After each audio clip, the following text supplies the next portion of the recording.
इत्तेहाद का आप दावा कर रहे, जो लोग आप जिन लोगों का रेफरेंस मेरे को आप दे रहे ना, आप दावा कर रहे ये कि आप काटने को आए हुए, तो आप क्या कर रहे थे फिर? आप क्या कर रहे फिर? उनका भी तर्क है कि हम सियासी पार्टी है। तो हमारा भी तो तर्क है, सियासी पार्टी है हम। मसला ये दोनों सियासी, लेकिन इत्तेहाद होता है तो कुछ नया स्वरूप देखने को मिल तो सकता है। कौन ने इत्तेहाद तोड़ा? किसने तोड़ा इत्तेहाद?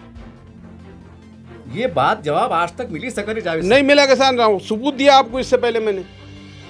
किसने तोड़ा इत्तेहाद 19 में? सबूत दिया आपको पहले मैंने। साहब। सर कहते हैं कि राजनीति में कोई मुस्तकिल दोस्त भी नहीं होता, दुश्मन भी नहीं होता। ठीक है, जो भी वैसे इश्तेहार टूटा होगा, क्या दोबारा मैं असद साहब और प्रकाश अम्बेडकर बड़े हाई लेवल की बात करूंगा, मैं निचले लेवल की बात नहीं करूंगा मैं, तो क्या मुमकिन है कि दोबारा बैठ सके और कुछ अपने कुछ रणनीति तैयार करें? अच्छा, कौन छोटा भाई है और कौन बड़ा भाई है? अभी तो आप वो कहते हैं कि प्रकाश अम्बेडकर साहब बड़े भाई है, वो बड़े भाई है। हाँ, तो क्या होना चाहिए? आप ही बोलिए ना। भाई माहिती होना चाहिए, सियासी क्या माहिती होना चाहिए? कि भाई चलो चुनाव मिलकर लड़ते हैं। हाँ, तो जाओ बोला असदुद्दीन अवैसी को, प्रकाश अम्बेडकर बड़े भैया, तो जाओ मिलो जाके। जो है अपने आबा व अजदाद का जो लोग इनकार करते हैं, अब वो लोगों से मिल्लत क्या वफ़ा की उम्मीद रखेंगी मालूम नहीं। लेकिन कैसा है कि अल्लाह ताला जिसको हिदायत देता है। कभी वक़्त कुछ लोग जो है क़यादत का दावा करने के बाद भी मुसलमानों के मसाइल हल नहीं करते, मिली मसाइल हल नहीं करते। उस वक्त कोई बाहर से अल्लाह ताला किसी को भेजता है और वो मसाइल हल करके देता है। बहुत सारी मसाइल है। अब देखें, मैं बार कोई भी ऐरा गैरा नत्थु खैरा आता है, अल्लाह के रसूल की शान में गुस्ताखी करता है, लेकिन किसी भी मुसलमान लीडर को ये तौफीक अल्लाह ताला ने नहीं दी कि उसके ख़िलाफ़ क़ानून बनाने के लिए कोई प्रस्ताव जो है असम्बली में रखा जाए। आप देख रहे हैं SDM न्यूज़, मैं हूं रियाद अंसारी। इस वक्त मैं महाराष्ट्र के ऐतिहासिक शहर औरंगाबाद से बात कर रहा हूं। आज पूरे महाराष्ट्र में और हमारे औरंगाबाद शहर में भी महानगर पालिका के चुनाव के रिजल्ट आपके सामने हैं, लेकिन औरंगाबाद शहर की बात करें तो बड़ा हैरान कुन, बड़ा उलटफेर नतायज सामने आए हैं। ये आज भी नतायज चर्चा का विषय बने हुए हैं। उसमें सबसे खास बात यह है, वंचित बहुजन अघाड़ी, अफसर खान साहब, जाहिद खुरेशी साहब, इनका पैनल, इनकी जीत भी जो है तो चर्चा का विषय है कि इतनी बड़ी लाट चलती है, जो भी चलती है, जिस तरह चलती है, उसमें से एक टक्कर देख के आगे आना बहुत ही एक चर्चा का विषय बनी हुई है। सर, सबसे पहले तो आपको दिल की गहराई से मुबारकबाद कि आपका पूरा पैनल चुन के आया। यानी आप लोगों का बहुत बहुत शुक्रिया कि अल्हम्दुलिल्लाह, आज अल्लाह का शुक्र है लाख लाख के हमारा पैनल जो है बहुत भारी अक्सरियत से चुन के आ गया। लेकिन सर, औरंगाबाद में जैसा देखा जा रहा था कि एमआईएम की लाट है, लहर है, जो भी है, तो आपको थोड़े पल के नहीं लगा कि भाई हमारा मुकाबला बहुत ज़्यादा टफ जा रहा है या कुछ भी हो सकता है? नहीं, हमको मुकाबला टफ नहीं लग रहा था, क्योंकि हमारे को जो है वंचित बहुजन अघाड़ी का जो वोटर है, जो बाबा साहब का वोटर है, बाला साहब का वोटर है, वो वोटों का कॉन्फिडेंस देख के हमारे को, और फिर हमारी एक जो सभा सुजात अम्बेडकर साहब ने ली थी भौसिंगपुरा भीमनगर के अंदर, उसको देखने के बाद हमारी जीत हमारे को यकीन नहीं लग रही थी। अब इतना है कि हम वो टेम्पो बरकरार कैसा रखते, उसके ऊपर हम मेहनत कर रहे थे कि वो जो टेम्पो हमारा बन गया था अल्हम्दुलिल्लाह, वो टेम्पो को हमने बरकरार रखे। सर, जब प्रचार अभियान चढ़ा था तो उसमें एक बात बहुत जिक्र आई थी कि प्रकाश अम्बेडकर साहब, उसमें आप भी शामिल है, खुलदाबाद का शरीफ का दौरा करे थे, औरंगज़ेब रहमतुल्लाह अलैह की मतलब मज़ार शरीफ पे आपने चादर गुलाखत पेश करे थे। क्या आपको लगता है कि वो बयान, वो पस पंजर जो है, तो आपको इलेक्शन में उसका फ़ायदा मिला? हाँ, अल्हम्दुलिल्लाह वो फ़ायदा मिला हमारे को, क्योंकि देखो भाई, जो है अपने आबा व अजदाद का जो लोग इनकार करते हैं, अब वो लोगों से मिल्लत क्या वफ़ा की उम्मीद रखेंगी मालूम नहीं। लेकिन कैसा है कि अल्लाह ताला जिसको हिदायत देता है। कभी वक़्त कुछ लोग जो है क़यादत का दावा करने के बाद भी मुसलमानों के मसाइल हल नहीं करते, मिली मसाइल हल नहीं करते। उस वक्त कोई बाहर से अल्लाह ताला किसी को भेजता है और वो मसाइल हल करके लेता है। बहुत सारी मसाइल है। अब देखें, मैं बार कोई भी ऐरा गैरा नत्थु खैरा आता है, अल्लाह के रसूल की शान में गुस्ताखी करता है, लेकिन किसी भी मुसलमान लीडर को ये तौफीक अल्लाह ताला ने नहीं दी कि उसके ख़िलाफ़ क़ानून बनाने के लिए कोई प्रस्ताव जो है असम्बली में रखा जाए। ये काम अम्बेडकर साहब से लिया गया। उसी तरीके से औरंगज़ेब रहमतुल्लाह अलैह के ऊपर जिस तरीके की बातें हो रही थी, और बाद में जो मुस्लिम लीडरशिप ने जिस तरीके के औरंगज़ेब को इनकार करने की बात कही, उस पे जो है, उसके बाद जो है फिर स्टेटस रखने पे मुसलमानों को गिरफ़्तारी हो रही है, उस पे गुनाह दाखिल हो रहा है। उस वक्त जो है प्रकाश अम्बेडकर साहब का औरंगज़ेब की मज़ार पे जाना, उसकी ज़ियारत करना, और फिर आने के बाद कहना है कि ये वो बादशाह है जिसने 50 साल 51 साल हिंदुस्तान की हुकूमत किया। वो हिंदुस्तान जिसको आज अखंड हिंदुस्तान के ताल्लुक़ से जो लोग जानते हैं, वो हिंदुस्तान के ऊपर औरंगज़ेब रहमतुल्लाह अलैह ने अपनी हुकूमत क़ायम की। और उसके ख़िलाफ़ जो है कुछ लोगों का लान तान करना, हिस्ट्री को बदल के पेश करना, तारीख़ की मालूमात नहीं रखना, अपने आबा व अजदाद की तारीख़ की मालूमात नहीं रखना और कोई भी अणकी-सण बातें कर देना, ये जो है उनकी कम इल्मी का नतीजा है या उनको जो है जो इस्लामी शार है उसका इल्म नहीं है। सर, आप जब पूरे महाराष्ट्र के चुनाव पे हम गहरी एक नज़र डालते हैं तो दो चार बातें बहुत नुमायाँ तौर से है। एक बार मुस्लिम इलाकों में ये बात गश्त कर रही थी कि नारे तकबीर अल्लाहू अकबर, हिंदू महल्ले जात में जय श्री राम, ये नारे कर रहे थे। उसमें आपने औरंगज़ेब का जिक्र किया। कहीं ना कहीं मुसलमान तबका जो होता है कट्टरता हम कह सकते हैं, आप उसको कट्टरता कहेंगे काम आम मफहूम अंदाज से। आपको नहीं लगता है कि भाई इससे कहीं ना कहीं बहुत बड़े पैमाने पर हिंदू मुसलमान हो गया है? भाई हिंदू मुसलमान कौन लोग कर रहे हैं ये अच्छी तरीके से समझ में आ रहा है ना। अभी इलेक्शन होते ही जो नहीं, आपको है लगता नहीं कि इसके बहुत भयानक असर पड़ेंगे? इलेक्शन होते ही जो है एक भगवा आ जाता, एक हरा आ जाता और ये सिलसिला शुरू हो जाता। एक साइड से हरा हरा हरा की बात होती, एक साइड से भगवा भगवा की बात होती। तो ये जो लोग कर रहे हैं इनकी अपनी साठगांठ भी हो सकती है आपस की, इलेक्शन को पोलराइज करने के लिए। क्या आपको लगता है कि जो जो वाक़यात अभी घटे हैं इसका असर जो है तो जिला परिषद पंचायत समिति चुनाव पर पड़ेगा? थोड़ा बिल्कुल पड़ेगा, बिल्कुल पड़ेगा। किस तरह से पड़ेगा? ये पूरी पॉलिसी चीज़ है कि दो कौमों को अलग अलग कर दे, सेकुलर पार्टीज़ को अलग से अलग करके रख दे और जो कम्युनलिस्ट पार्टी है वो जो है चुन के आए। तो ये सारी साजिशें, सारी हिकमत अमलियाँ ये सब चल रही है। अब इसमें परेशानी ये है कि अवाम इसको कितना समझती है, ये बड़ा सवाल है। सर, जैसा एमआईएम को आपने लाया था, आप पुराने फाउंडर मेंबर शुमार होता है, खैर पुरानी बात छोड़ दीजिए, लेकिन आज एक हैरत अंगेज़ बात महाराष्ट्र में देखने में आई है। मालेगांव के अंदर इस्लाम पार्टी का एक बहुत बड़ी उन्होंने जीत को हासिल की है। ऐसा सुनने में आ रहा है कि महाराष्ट्र में उनका फैलाव होने वाला है, कि आने वाले दिनों में देख सकते हैं कि भाई एक दलित समाज, मुस्लिम समाज, इस्लाम पार्टी है, ये है कि कहीं ना कहीं ये इनकी एक ताकत मिलती नजर आएंगी। ये दूरअंदेशी वाली बात है क्योंकि हालात तो दिख रहे हैं ऐसे। देखो भाई, वंचित बहुजन आघाड़ी बाला साहब जी हर बीजेपी शिवसेना को छोड़ के किसी से भी अलायंस करने के लिए तैयार। जी हाँ, कौन उन तक पहुंचता है, अपनी बात को रखता है, सवाल ये है। जी माजी के अंदर मजलिस इत्तेहादुल मुस्लिमीन से भी इत्तेहाद हुआ था और यहाँ मेंबर ऑफ पार्लियामेंट चुन के आ गया था। जी तो इससे इनकार नहीं कर सकते। और ख़ास तौर से मुसलमानों को इस बात को समझने की ज़रूरत है कि कौन सी कौम है जी इस महाराष्ट्र के अंदर, ऐसी कौन सी कौम है जो आपके सपोर्ट में उतरती है, आपके मसाइल को लेके उतरती है, आपके मसाइल को लेके लड़ती है, प्रशासन में, गवर्नमेंट से, हुकूमत से लड़ती है। तो कौन सी कौम है ऐसी? तो ये सारी चीज़ें पॉलिटिकली मुसलमानों को भी समझना चाहिए, मुस्लिम लीडरों को भी समझना चाहिए। लेकिन अब क्या समझ में नहीं आ रहा कि ये क्यों हो रहा है ऐसा, क्यों लोग ऐसा कर रहे हैं। तो ये सारी चीज़ों को समझने की ज़रूरत है। सर, महाराष्ट्र में आप देख रहे हैं कि बड़ा उथल पुथल का माहौल चल रहा है। कोई शाम में कोई पार्टी में जा रहा है। अभी आज का अखबार मैंने पढ़ा, उसमें सुनने में आया था, पता नहीं बात कहाँ तक सच है, अजीत दत्ता पवार जो तब वापस से महाविकास आघाड़ी में आ रहे हैं। और ये भी कहा जाता है कि राजनीति में कुछ भी हो सकता है, कि वापस से कुछ पुरानी यादों को, तलखी को, गलती को भुला कर जो तो वंचित बहुजन आघाड़ी है, एमआईएम है या और भी हम ख्याल पार्टियाँ है, कभी एक फ्रंट पे आएंगे, कुछ पुरानी बातों को, गलती सबक सीखते हुए। हाँ, आ सकते हैं। इनकी विचारधारा जो है उस विचारधारा की नहीं है, लेकिन इनकी अपनी गुंडियाँ कुछ अटकी हुई है। उसकी वजह से जो कुछ मजबूरी के अंदर कुछ लोग गए हुए भी हैं वहाँ पर। जैसा आपने कहा गुंडिया अटकी हुई है, तो गुंडिया टूट भी सकती ना साहब। गुंडिया टूट रही नहीं ना गुंडिया, वो जो खौफ है लोगों का जेल में जाने का। अब देखिए, ये सब आज़म खान नहीं बन सकते सब। मतलब मीनिंग? मतलब मिलिम के देखो, आज़म खान भी जो कॉम्प्रोमाइज़ कर सकते थे, लेकिन वो अपने मौक़िफ़ पे डटे हुए हैं। अच्छा अच्छा अच्छा अच्छा। अपने मौक़िफ़ पे डटे हुए। जी जो लोग अपने मौक़िफ़ पे डटे हुए नहीं हैं, उनके लिए जेल का खौफ बहुत ख़तरनाक है। और जेल के खौफ ने जो है उनको जो है अपनी विचारधारा से पलटने के लिए मजबूर कर दिया। सर, फिर अगर ऐसी सियासी इंतशार रहा तो आपको नहीं लगता कि एक लाखों हज़ारों मुसलमानों के ऊपर एक मुसीबत का माहौल चल रहा है, आने वाले आ सकता है, अजाब आ सकता है? अब ये बात तो मुस्लिम लीडरान को सोचने की बात है कि आने वाले वक्त में मुसलमानों के लिए क्या क्या मसाइल आने वाले हैं, क्योंकि एनआरसी से शुरू होकर एसआईआर तक अभी मामले आ गए हैं। आगे और क्या क्या होने वाला है, ये सारी जो दानिशमंद लीडर जो अपने आप को बोलते हैं तो वो लीडरान का काम है कि इसमें कैसी रहनुमाई मुसलमानों की जाए। तो ऐसे लोग अगर, या फिर जो है जो इंटेलेक्चुअल्स लोग मुसलमानों के पास है वो फ्रंट पे आए, वो लोग आते नहीं, क्योंकि अवामी तायीद, वो हिमायत उनके पास रहती नहीं, तो वो लोग फ्रंट पे आते नहीं। तो ये लोग फ्रंट पे आ गए। मुसलमानों के लिए कोई क्या लाएअमल बन सकता, क्या अच्छा हो सकता, क्या बुरा हो सकता, इसके ऊपर जो है कुछ लाएअमल तैयार करके आगे बढ़ा जाए, ये बात जो है होना बहुत ज़रूरी है।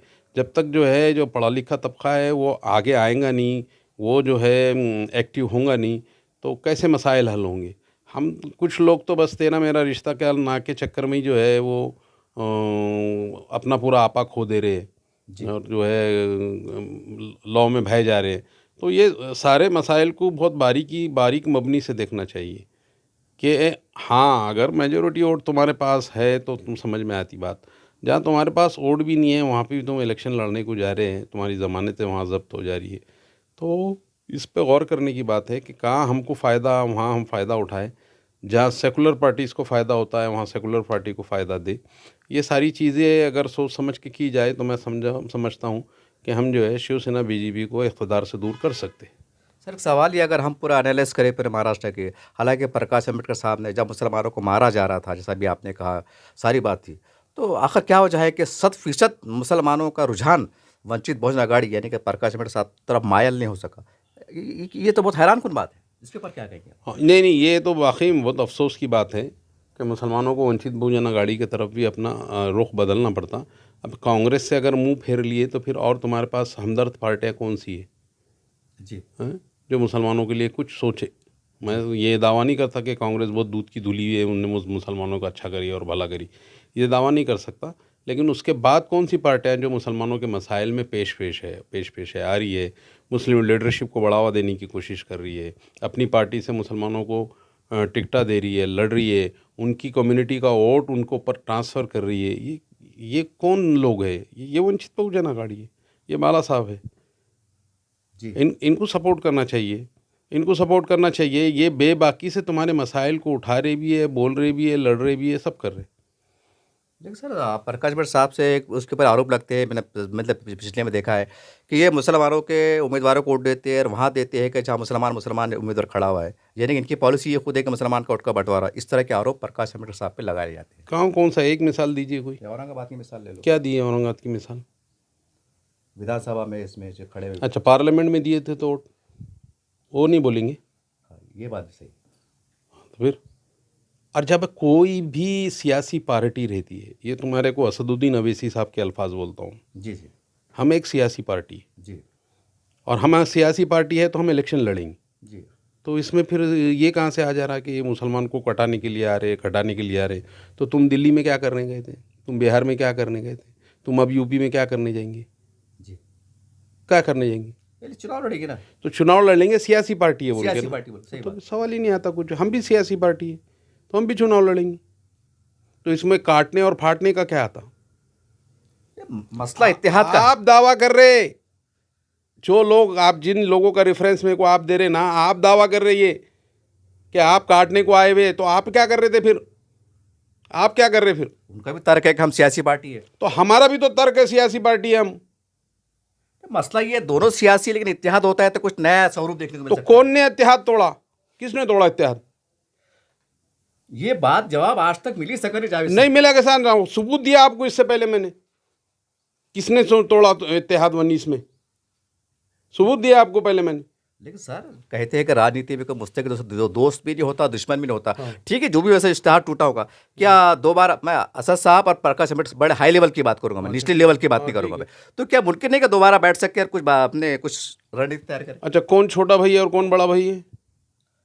अभी तो आप वो कहते हैं कि प्रकाश अम्बेडकर साहब बड़े भाई है, कोई कहते हैं वो बड़े भाई है। हाँ, तो क्या होना चाहिए? आप ही बोलिए ना, भाई माहिती होना चाहिए, सियासी क्या माहिती होना चाहिए? कि भाई चलो चुनाव मिलकर लड़ते हैं। हाँ, तो जाओ बोला असदुद्दीन अवैसी को प्रकाश अम्बेडकर बड़े भैया, तो जाओ मिलो जाके। क्या ऐसा मुमकिन है?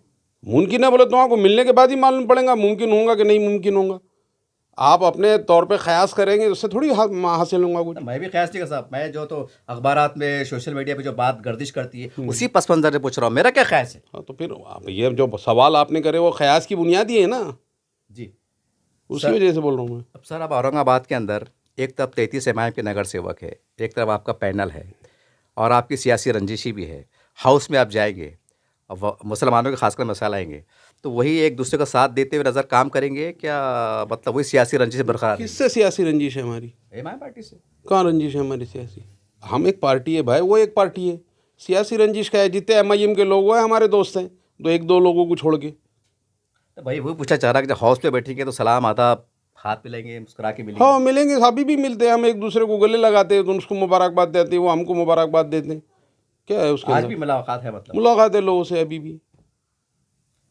सवाल है साहब, जब इतना खुशगवार माहौल है तो फिर ये इत्तेहाद भी क्यों नहीं बदलता? हाँ तो वही वो सवाल है ना, क्यों हो रहा नहीं है ऐसा? ये सवाल है। तो क्यों नहीं हो रहा ये? तो आप पत्रकारों ने इसकी थोड़ा पे रिसर्च करो इसके ऊपर, क्या है, जी। किसकी तरफ से नहीं हो रहा, क्यों नहीं हो रहा। तो ये सवाल है बहुत बड़ा भाई, कि भाई रोटी पे दाल खींचने वाला तो मामला नहीं है खाली। जी तो ये सब बड़ा सवाल है ये। सर, सवाल ये है कि आज हमारा देश कहीं ना कहीं अखबार में पढ़ रहे हैं कि हिंदू राष्ट्र की तरफ जा रहा है। जब ऐसी हालात चलेंगे, आप तरफ अलग जा रहा है? हिंदू राष्ट्र की तरफ जा रहा है, हम्म। पेपर में आ रहा है। आप चलेंगे अलग, इमाम चलेंगे अलग, हो सकता है इस्लाम पार्टी का भी अपना एक तर्क है, वो भी एक जुनून में, जिद में, कौम के जज्बे से चल रहे हैं। आपको लगता है कि 3 जगह 4 जगह हम बढ़ते हुए जाएंगे तो कहीं ना कहीं हिंदू राष्ट्र की स्थापना का जो सपना है फ़क़ा परस्त ताकतों का, वो आसान होते नजर आएंगे? अच्छा ये बताओ आप, मुसलमानों की लीडरशिप के दावे कौन कर रहा? सभी करते हैं अपने अपने कौन लेवल कर रहे? कौन कर रहा? सब एक सभी बोले इमाम तो भी, असद साहब भी करते हैं। आपने बड़ा सवाल ऊपर के लेवल पर, मैं ऊपर के लेवल की बात कर रहा हूँ। जी। नेशनल लेवल पे मुसलमानों की लीडरशिप की दावेदार कौन है? सेकुलर पार्टी कांग्रेस भी बोलती है, हम्म। एमआईएम भी बोलती है, हम्म। प्रकाश अम्बेडकर साहब भी बोलते हैं, हम्म। समाजवादी पार्टी भी बोलती है, हम्म। बड़े बड़े लोग हैं। हम्म। आरजेडी भी बोलती है, हम्म। नेशनल कॉन्फ्रेंस भी बोलती है। हम्म। हमारे बदरुल जज्बा साहब भी कहते हैं, हम्म। इलाकाई सतह पे, रियासतों पे ये भी दावा करते हैं, हम्म। एक मुश्तरका महाज की बात भी करते हैं। हम्म। ये आपको मैंने नाम पेश कर दिया, हम्म। अब बनी तो आपकी फिर ये लोगों ने बैठना चाहिए ना सबने, एक कोई ना तो लीड उठाना ना इसके अंदर। वही अगर कांग्रेस पार्टी अपने आप को वो सबसे बड़ा मानती है इसके अंदर, जी। तो जितनी जितनी जो है मुसलमानों की पार्टियां हैं, जितनी जो है दलितों की पार्टियां हैं, इनको लेके कौन बैठेगा? अब वो टाइम गया कांग्रेस को बोल देना जी। कि तुम्हारा जो है मुसलमान और दलित और तुम्हारा बड़ा पक्का होता था। जी। वो टाइम गया, वो टाइम ख़त्म हो गया। अगर तुम्हारे को सेकुलरिज्म को बचाना है, सेकुलरिज्म कायम रखना है, संविधान को बचाना है, आप बड़े संविधान के दावे करते रहते, पार्लियामेंट में यूँ फोटो लेके घूमते रहते, ये सारी चीज़ें अगर करना है तुमको, तो ये सारे लोगों को समेटने का काम किसका है? तो बड़े जो लोग हैं अपने आप को बड़ा दावा करते हैं, उनका ही काम है। उनका ही काम है। तो हम उनको ही बोल रहे हैं कि भाई उनका काम है, समेटो तुम लोगों को। लेकिन ये तो हो नहीं पा रहा साहब। तो हो नहीं पा रहा तो किसकी गलती है फिर? तो मसला कुल मिला के मुसलमानों का ही जो तो उसमें वो हो रहा, नुकसान हो रहा ना साहब। वो मुसलमानों को नुकसान, जो मुसलमानों को नुकसान को समझ रहे, जो नहीं समझ रहे नहीं समझ रहे। साहब मुझे आपकी बात से एक बात याद है। कांग्रेस पार्टी को नुकसान नहीं हो रहा, हुआ समाजवादी को नहीं हो बेड़ा रहा, गर्क हो रहा। आरजेडी को नहीं हो रहा। बेड़ा गर्क हो रहा सियासी तौर से। तो फिर लोगों को अपने को, उनको खुद को समझना, अगर ये उनकी सियासी अना कहीं आड़े आ रही, तो इस सियासी अना को तो रखना बाजू में उन्होंने और समेटना लोगों को। जी। जब समेटेंगे तो जब होगा मसला। आज भी कोई बुरा नहीं, आज भी जो है 35, 36, 37% वोट बीजेपी के पास, इससे ज़्यादा वोट नहीं है। अब ये 37% को तुमको पीछे ढकलने के लिए तुमको जो है 40%, 42%, 45%, 50% तक जाने का है। तो तुमको जब सब तक सब लोगों को समेटेंगे नहीं, जब तक हल नहीं होगा। अब यहाँ हमने औरंगाबाद शहर में कांग्रेस से अलाइंस करने की कोशिश की, जी। कांग्रेस के लोगों ने नहीं करे अलाइंस। जी। और करते थे तो हो सकता था कुछ अलग रिजल्ट आते थे, 2-4 सीट और बढ़ गया। 2-4 सीट बढ़ जाते थे, हम बीजेपी को दूर रखने में कामयाब होते थे। आज इतनी सॉफ्टली जो है उनको पार्लियामेंट में मेयर नहीं मिलता था। सर आपकी बात से, जैसा अभी आपने एसआईआर का जिक्र किया, उससे एक बात याद आ रही है। अगर विधानसभा पे हम रोशनी डालते हैं तो मैं समझता हूँ कि हमारे उलमा इकराम का भी बड़ा रोल रहा कि सेकुलर पार्टियों को तक़व्वत हासिल दे। तो आपको लगता है कि इसमें अब मौजूदा हालात में एसआईआर का मसला है या मुख्तलिफ पार्टियों का एक सियासी इत्तेहाद का मसला है, एक मसालियत के हम उसके वो करते हैं, मध्यस्थता करते हैं, हमारे काबिल एहतराम उलमा इकराम या मुस्लिम पर्सनल नंबर के ज़िम्मेदार एक अलग अंदाज से कोशिश करके एक कामयाब हो सकते हैं इत्तेहाद के लिए अपने तौर पर?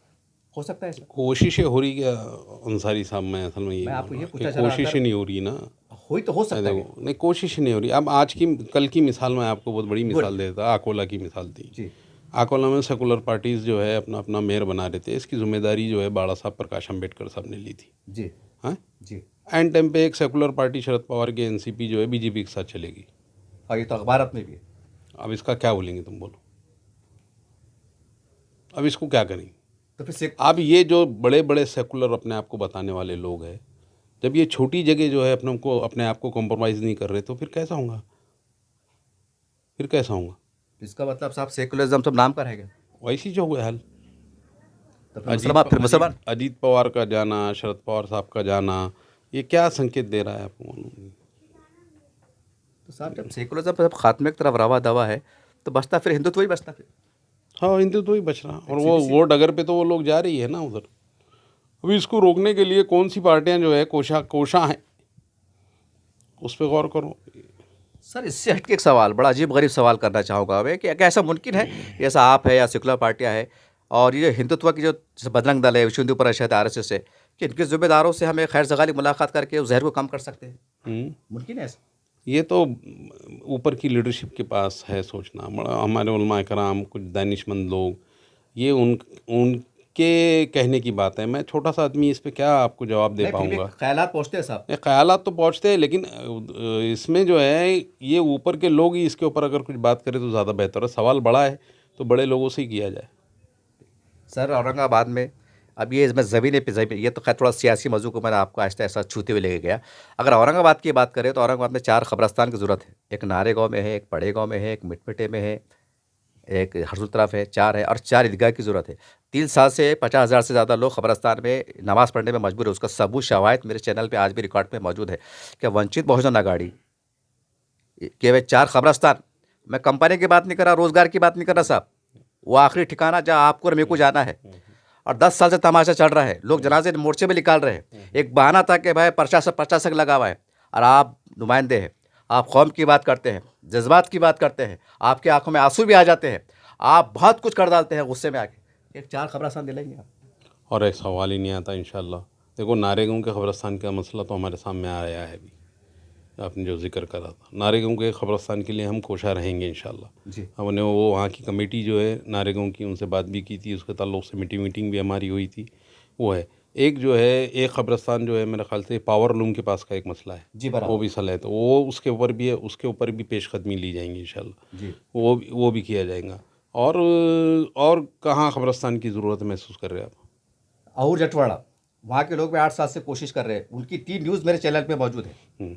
तो वहाँ पर भी जो कारपोरेशन से रिलेटेड जो जगह वगैरह है उनको दिलाने के लिए हम कोशा रहेंगे इंशाल्लाह। ये बात बढ़ाए, ये बड़ी अच्छी बात आपने मेरे भी जहन में डाल दी है कि कुछ कब्रस्तानों की जगह है जिस पर बात नहीं रहेंगा।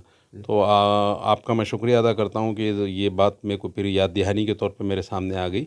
इंशाल्लाह जनरल बॉडी जब होंगी तो जनरल बॉडी जिस दिन होंगी उसके पहली मीटिंग के अंदर या दूसरी मीटिंग के अंदर हम ये सारे प्रस्ताव इंशाल्लाह जनरल बॉडी के अंदर डालेंगे कि यहाँ ये जगह पे बाज़ाब्ता जो है। और मैं आपकी चैनल के जो है ज़रिए ये उन लोगों तक बात पहुँचाना चाहता हूँ कि जहाँ भी ख़बरस्तान के मसाइल है वो लोग हमसे आके मिले जी। वो कमेटियाँ हैं अगर तो वो आप हमसे आके मिले।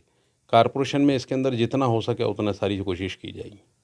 सर जब निज़ाम स्टेट हैदराबाद का खात्मा हुआ तो जब से लेके आज तक मराठवाड़े के अंदर, मराठवाड़ा डिवीज़न में सिर्फ एक ईदगाह की तामीर अमल में आई थी, जो ख्वाजा शरफुद्दीन साहब मुल्ला राष्ट्रवादी के अध्यक्ष, उन्होंने कोशिश करके शाह सोख्ता में के बाजू करे थे। उसके बाद मुसलमानों की आबादी में 3 गुना 10 गुना इबादा जो है तो इजाफा हुआ, कोई ईदगाह के हमल में नहीं आई। जैसा अभी कहा मैंने 50,000 से ज़्यादा लोगों ने कब्रस्तान नमाज़ पढ़े। हमारे पास वफ़ की ज़मीन आते हैं कि सरकारी ज़मीन आते हैं क्या उसके ऊपर, क्योंकि बहुत हिसास मसला है ये। नहीं, अभी भी ईदगाहें जो जितनी औरंगाबाद के अंदर है वो ईदगाहों पे नमाज़ें हो रही है। पहले रोज़े बाग में नहीं होती थी, अब रोज़े बाग में रोज़े बाग में एक टाइम कहाँ था ईदगाह। जी जी। अब ईदगाह हुई है और दूसरी बड़ी ईदगाह हो गई हो जी जी। है। उस्मानपुरे के अंदर एक ईदगाह है, शाह सुख्ता अलावा है उस्मानपुरे की भी एक ईदगाह हाँ बराबर है। वहाँ पर भी नमाज होती है। तो पड़े गाँव में ज़मीन है वहाँ पर ही।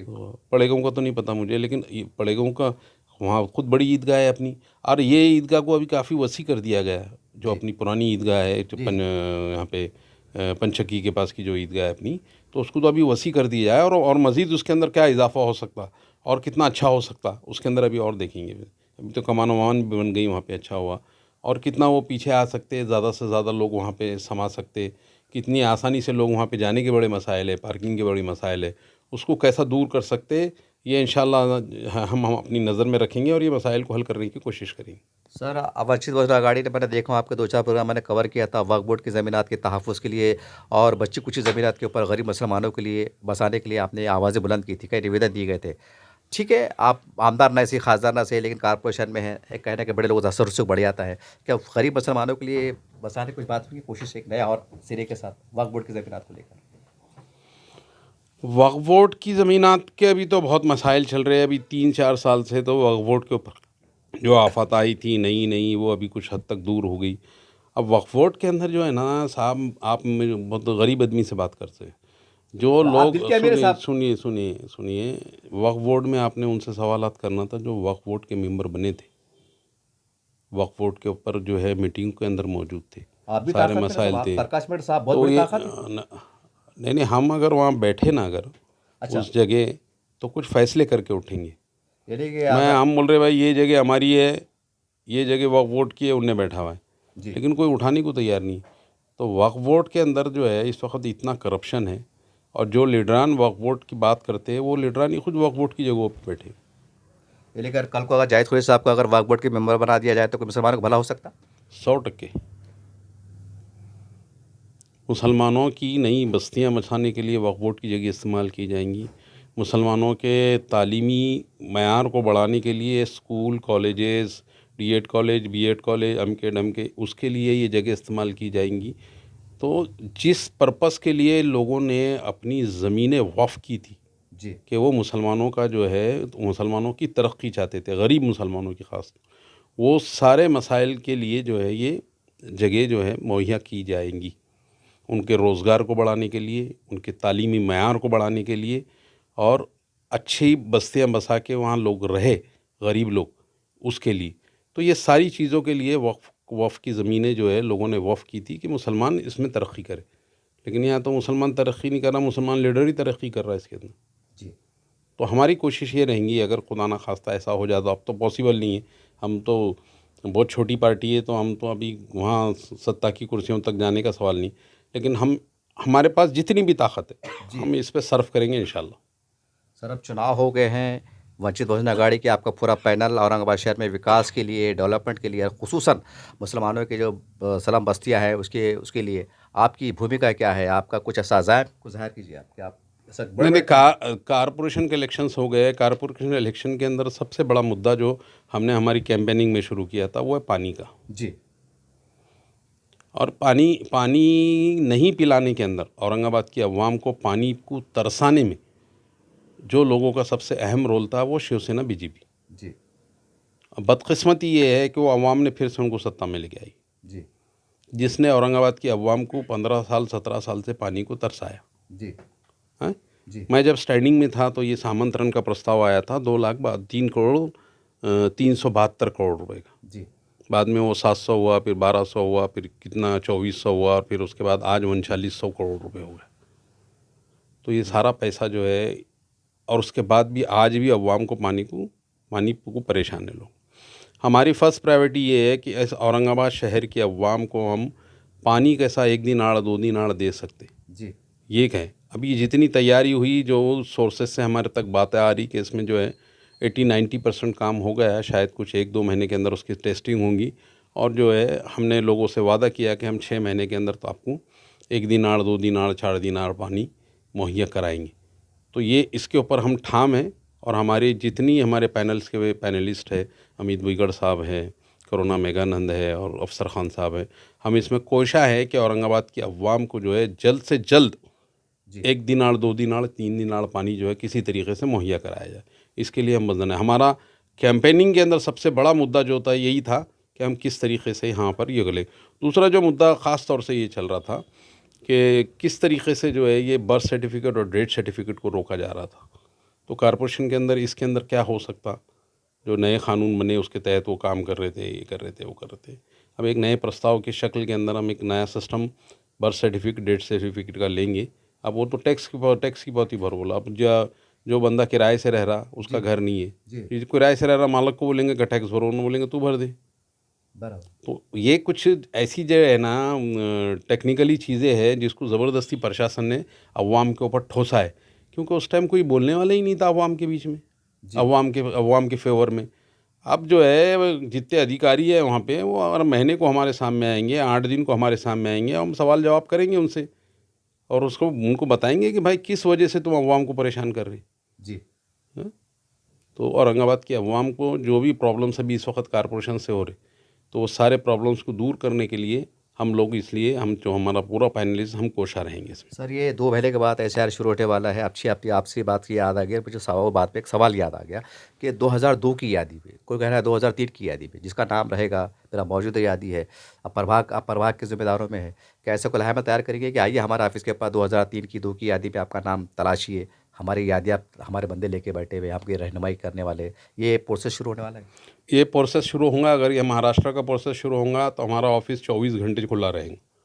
लोग आए, जो लोग जो है आपके कुछ प्रभाग के कुछ तक, शहर हमारे के तक? प्रभाग नहीं, पूरा शहर के तक अच्छा। वो लोग आके जो है ना, इसमें बाज़ाब्ता हम जो है एक पूरा ऑफिस एक जो है वॉर रूम की शक्ल इख्तियार करेंगे वहाँ पर। जी। जहाँ जहाँ जो लोग हैं उनका वोट जो है, कुछ लोग अभी यहाँ से निकल के जो है हरसूल चले गए, बेरीबाग चले गए, सईदा कॉलोनी चले गए, नारेगांव चले गए, इधर चले गए, उनका वोट इधर है। जी। अब भी वो लोग आएंगा, उनका वोट इधर नहीं दिखेगा, काट देंगे। जी। जी। तो उधर भी तो डाले नहीं वो लोगों ने वोट। तो तो अपने वोट इस वक्त जहाँ जो लोग रह रहे हैं, अपने वोट वहाँ लोग ट्रांसफ़र करें। जी। तो ये सूरत हाल रहेंगी। अभी जो एसआईआर के ऊपर जो बातें चल रही है, जो मिल रही है, उस पर ये हमारी कोशिश ये रहेंगी एसआईआर के ऊपर कि हम लोगों को कितनी जल्दी जो है इस पर अच्छा उनको जो है उनकी अच्छी गाइडलाइंस कर सकते हैं उनको, कि भाई आपके पास जो है आपके वोटर्स है कहीं बाहर चले गए तो आप अपने नाम उधर शिफ्ट कर लीजिए। जी। शिफ्ट नहीं करते होंगे, यहाँ रहने का है तो यहाँ के लीजिए। परेशानी ये है कि ये लोगों को कुछ अंदाज़ा नहीं रहता कि ज़मीनी हकीकत क्या रहती है। जी। उन्होंने आते, अब किराएदार है हमारे पास किराएदार है, किराएदार के नाम हमारे पास थे, जी। अब हमने उनको खाली करा दिया, वो दूसरी जगह चले गए। जी। तो ये मसाइल आते। जी। तो इन मसाइल को फेस करने के लिए पूरा एक वॉर रूम इंशाल्लाह वंचित बहुजन तो अघाड़ी आपकी अपनी तैयारी तैयार पूरी? करेंगे, पूरी तैयारी करेंगे, पूरी तैयारी करेंगे, पूरा गाइडलाइंस करेंगे इसके अंदर कि आप जो है एसआईआर की ये जो जालिमाना हरकत है इससे कैसा बच सके। तो इसके लिए जंग होंगी और ये जंग लड़ेंगे। सर एक आखिरी सवाल ले लेता हूँ। हर इलेक्शन के बाद ही देखा जाता है, इलेक्शन तो हमेशा वो होते हैं, लोग गिले शिकवे भूल जाते हैं, सारी बातें, लेकिन आपके इलेक्शन में ऐसा देखा गया है, ऐसा माहौल भी गर्मा है कि इलेक्शन में कई लोगों के दिल को तोड़ा है, रंजिश को बढ़ाया है, फासलों को बढ़ाया है, सियासी दुश्मनी भी, यहाँ तक कि पर्सनल दुश्मनी भी हो गई है। क्या आपको लगता है कि वाकई ये इलेक्शन जो है तो कुछ हटके हुए थे आपकी बारी में? बहुत अटके हुए थे। देखो भाई, जहाँ जहाँ भी नाइंसाफ़ी होंगी वहाँ आवाज़ उठेंगी, जी। वहाँ अख्तलाफ पैदा होगा। जी। घर के अंदर अगर 3 बच्चे हैं, बाप एक बच्चे को ही अगर पसंद ज़्यादा कर रहा है, उसको ही ज़्यादा जो है अहमियत हो रही है, तो 2 बच्चे बगावत करेंगे। जी। तो ये तो उन लोगों का काम रहता है कि जो नाइंसाफ़ी करके जो है पूरे माहौल में जो है अख्तलाफ पैदा कर देते हैं, उनको देखने का रहता है। सर बगावत से मुझे एक और मज़ीद सवाल याद आ गया। हमारे आरिफ हुसैन साहब जो एमआई के पहले प्रवक्ता हुआ करते थे, खैर वो क्या क्या बात हुई आपके सामने है। मैंने एक बार सवाल किया था, उन्होंने आपका जिक्र किए थे, अफसर खान साहब है, आप है, इलियास करमानी साहब है, और 5-6 बड़े नाम लिए थे कि बोले हमने तो साहब को बोले थे कि साहब इनको एमआईएम में ले लो, यानी कि कहीं ना कहीं उन्होंने एक अंदर एक दर्द बयान हुआ है। खैर वो उनका पर्सनल मामला है, लेकिन अब चूँकि वही बेचारे तनहा खड़े हुए हैं, अब तनहा ही बोलेंगे आज के वक्त में, तो उन्होंने बड़े वाहियाना मोहब्बत का, दोस्ती का इजहार किया है कि आप चाहेंगे कि आपका दोस्त तनहा ना रहे? मेरा दोस्ताना था ही उनसे, मैंने दोस्ताना तनहा से मुराद मतलब सियासी बात, आओ उधर जाओ, कुछ भी ऐसा तनहा बोले तो आपकी पार्टी में आओ या कोई और कुछ सहारा कुछ ऐसा? देखो, आरिफ हुसैनी साहब ऑलरेडी जो है बहुत ज़हीन आदमी है। जी। उनके इंटरव्यूज़ आपके ज़रिए मैं देखते रहता हूँ, बहुत अच्छे सवालात के बहुत अच्छे जवाबात भी आपको मिलते हैं उसके अंदर। जी। जी। और बहुत दानिशमंदाना जवाब भी रहते हैं उनके। जी। जी। तो लिहाजा मैं उनको क्या समझाऊंगा। लेकिन दोस्ताना दोस्त। नहीं, दोस्ताना तो है ना भाई, अगर उन्होंने कुछ मशवरा लेना चाहते हैं या मैं उनसे कुछ मशवरा लेना चाहता हूँ तो लूँगा, उसके ऊपर क्या हो सकता देखेंगे, उसमें क्या बुरी बात। आखिरी में औरंगाबाद मुसलमानों के नाम आने वाले पस मंज़र में कोई पैगाम शॉर्ट तक दो नहीं, चार? अभी ये औरंगाबाद के मुसलमानों के लिए एसआईआर की जंग लड़ना बहुत ज़रूरी है, और एसआईआर की जंग लड़ने के अंदर मैं समझता जितने अवामी नुमाइंदे हैं उनको सबको पेश रहना चाहिए और इसमें लड़ना चाहिए। और जितनी जो बीजेपी की हुकूमत जो चाह रही है उसको लड़के कैसा हम जो है इससे बाहर निकल सकते, ये सोचने की ज़रूरत है। चुन के आने के बाद हाथ उठा के बैठ जाने का है, अगर ऐसे कुछ लोग अगर है तो अवाम को सोचना चाहिए कि आने वाले वक्त में उनके साथ क्या करना पड़ेगा। लेकिन मैं जितने अभी अवामी नुमाइंदे चुन के आए हैं उनसे मेरी अपनी गुजारिश यही है कि एसआईआर की जंग है हमारे सामने लड़ने का, उसकी तैयारी की जाए। देखिए इस तरह से जावेद खुरी साहब से मेरी मुलाकात हुई। काफ़ी लोगों ने इसरार किया था कि साहब काफ़ी दिन हो गए आपके चैनल पे नज़र नहीं आ रहे हैं, तो मैंने इन पर कवर किया। खैर ये तो हमारा हिज़्ब मामूल, हम इंटरव्यू लेते रहते हैं, एक सियासी माहौल बनते रहता है। लेकिन 2-3 बात इन्होंने बड़ी काम की कही है, मैं तमाम खासकर मुसलमानों के सामने रखना चाहता हूँ। इन्होंने कहा कि अगर मैं वक्फ बोर्ड का मैं मेंबर रहता था तो मुसलमानों के मसाइल हल करके लेता था। ये एक बड़े जामे अंदाज से उन्होंने बात की है। इस सवाल पे गौर करने वाली बात है। और दूसरी बात यह है कि प्रकाश अम्बेडकर साहब जो जब मुसलमानों को मारा जा रहा था, यही साहब और मैं समझता हूँ फारूक अहमद साहब की मुश्तरका कोशिश थी कि उन्होंने माहौल की नज़ाकत को समझा और उन साहब को वहाँ पर मना के जैसा भी वहाँ पर लेके गए, वहाँ पर ज़ियारत कराई, सारी बातें आपके सामने हैं। उसके बाद भी अगर मुसलमान उनसे दूर भागता है, ये सवाल उठ के आता है कि जहाँ मुसलमान जूते खा रहे थे और ये प्रकाश अम्बेडकर साहब को बचाने के लिए मैदान में था, अब मुसलमान अगर उसको छोड़ के जाते हैं तो सवाल ये आप चाहते क्या है? ये सवाल भी है कि आप चाहते क्या है कि जो शख्स आपको बचाने वाला है आप उसको छोड़ देते हैं और सारी बातें आपके सामने रहती है। ये सवाल मेरा नहीं है, ये जनता के दरमियान का सवाल है। आने वाले वक्तों में आप मुसलमानों को भी चाहिए कि देखिए सब अलग अलग जा रहे हैं, नतीजा आपके सामने है, घेर के मारा जाएगा, मोबिलिटी होंगे, सारी बात होंगी। सवाल ये कि सच में जो लोग मिलकर मुसलमानों का दिफा करना जानते हैं, प्रकाश अम्बेडकर साहब ने करके बताया है कि मैं औरंगजेब को मानता हूँ, कोई क्या करना है कर ले। ये वो ताकत है, ये वो आवाज़ है जो कहना कि बहुत बड़ा मौसर असर रखती है। ये आपको तय करना है पूरे महाराष्ट्र को और बल्कि पूरे हिंदुस्तान को, क्योंकि औरंगजेब रहमतुल्लाह अलैह, पूरे औरंगजेब अखंड भारत के बादशाह थे। ये आपको तय करना है, मैं उनका हामी नहीं हूँ। कुछ लोग कमेंट करेंगे साहब कितने पैसे मिल गए, बात पैसों की नहीं है, बात कौम की है, मेरे कौम को बचाने की है, मेरी माँ बहनों की इज्जत पामान लाऊं उसकी है, उसके दर्द में कह रहा हूँ। ये सवाल मैं आपके दरमियान में छोड़ता हूँ कि आपको तय करना है कि मारने वालों को साथ जाना है, बचाने वालों के साथ जाना है, क्या दुनिया परस्ती में जाना है, ये आपको तय करना है। ये मेरे अपने सवाल नहीं है, ये जनता की मन की बात थी, मैंने इस चैनल के माध्यम से आपके सामने रखा हूँ। देखते रहिए आप एसडीएन न्यूज़ चैनल। जय हिंद, जय महाराष्ट्र।